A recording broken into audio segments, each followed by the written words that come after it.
Mother Teresa said that of all the human suffering and misery she's seen in the world, the greatest suffering is in those people who have never known acceptance.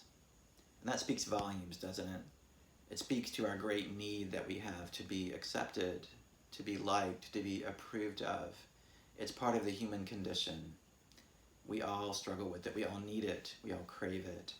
And yet there are times we have to risk the disapproval of others. We have to take a stand on our convictions. And that's what Paul does in the opening verses of Galatians, where normally he would start on a very positive note with a prayer and a blessing, as he does in his other letters.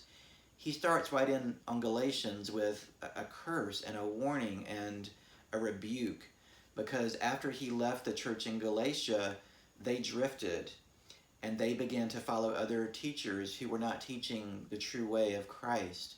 And he begins with rebuke and taking a stand against what he comes to see as a dangerous drift in their beliefs.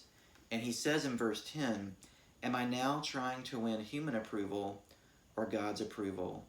Or am I trying to please people?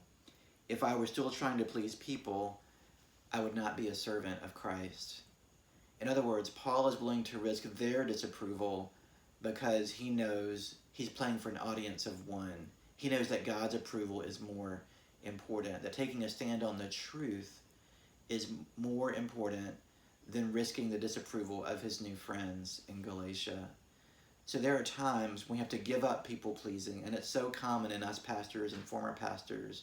We're used to having people to want to like us and accept us. But Paul takes a stand on his convictions and risks his new friendship with the Galatians. There are some things worth fighting for, worth risking friendship for. Amen.